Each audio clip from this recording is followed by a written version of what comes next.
is the Hindu cave 21, called the Rameshwara. This is of the second half of the 6th century. Nandi sits devotedly outside, with his gaze fixed on the Shivalinga in the sanctum inside.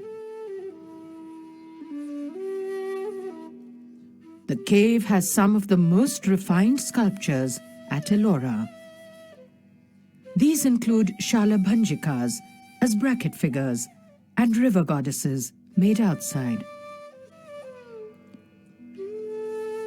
Larger-than-life scenes depicting Shiva are made in panels, including this, which shows Shiva and Parvati engaged in a game of dice.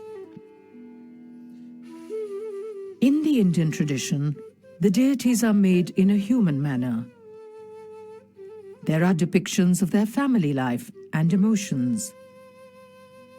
This makes the devotee's experience of them more immediate and real.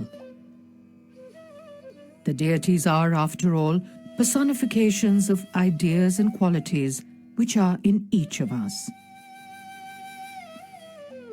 The cave has one of the finest depictions of the Nataraja, Shiva, in his cosmic dance. With both knees bent, the figure is imbued with dynamic movement, yet it is fluid and graceful.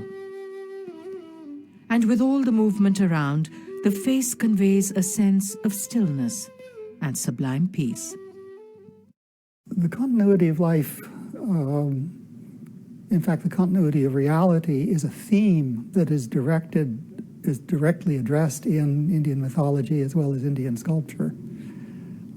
It is perceivable, perhaps, if you go to the great caves at Ellora and go from cave to cave and narrative icon to narrative icon and look at the small details, at the ganas of Shiva who are rollicking at the feet of the scene, playfully doing sometimes naughty things, playing games, playing jokes, all sorts of observations of what might seem to be the trivia of life, but which are the fabric of life. Cave 29 of the late 6th century is similar in plan to the Great Shiva Cave at Elephanta.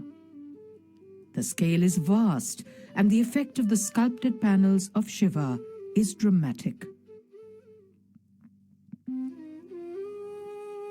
The Buddhist caves at Ellora were made in the 7th century. These are the largest Buddhist excavations to be carried out in India. They reflect developments in iconography which had been taking place. From the simple ethical messages of the original teachings, the doctrine had become much more detailed. The qualities required for enlightenment had been studied in great detail, and these had been personified in a large number of deities. A graded path towards the truth had been evolved. Deities who personified the attributes of wisdom and compassion of the Buddha had been created. The devotee meditated upon these to fully imbibe the quality personified and became the deity himself. He would then proceed further on the illumined path towards the peace at the center.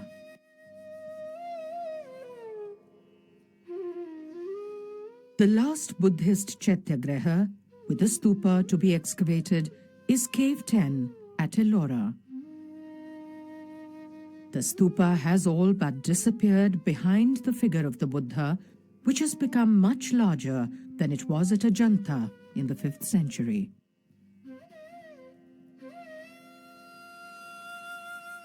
The traditional large window of the Chaitya Hall has also undergone considerable change.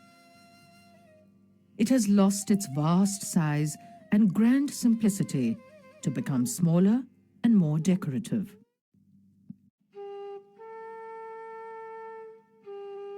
Meditation and worship was now conducted in the vast interior of the Buddhist viharas. The caves are larger and more elaborate than ever undertaken before. Cave 12 has 3 vast stories, each larger than any Buddhist excavation at earlier caves at Ajanta. The caves have many representations of previous Buddhas called Manushi Buddhas and Dhyani Buddhas, who represent qualities of the Enlightened One. Bodhisattvas are also made. They are beings on their way to enlightenment who help others on the path. With Cave 14, we move into the realm of Hindu deities. Magnificent panels are carved on the walls of the 8th century cave. These depict Shiva, Durga, Vishnu, and Lakshmi.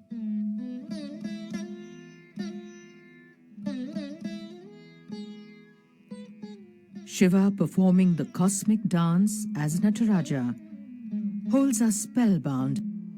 The twist of the waist and the swing of the arm convey the vigor and dynamic energy of the divinity beyond the world of mortal forms.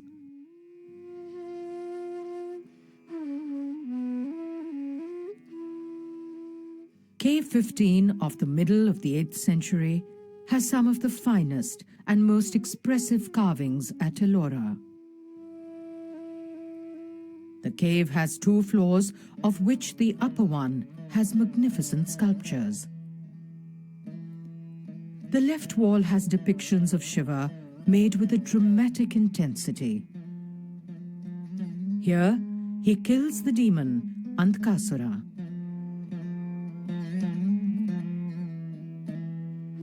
There are also depictions of Lord Vishnu, such as this, where, as part man and part lion, he kills the demon Hiranyakashipa.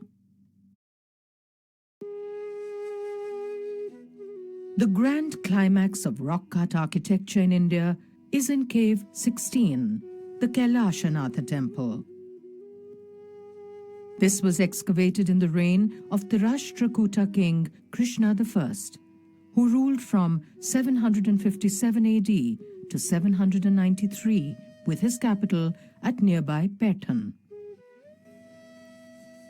This is the largest and most magnificent excavation of the world. The Kailasnath temple at Ellora in Maharashtra is really one of the great unsung wonders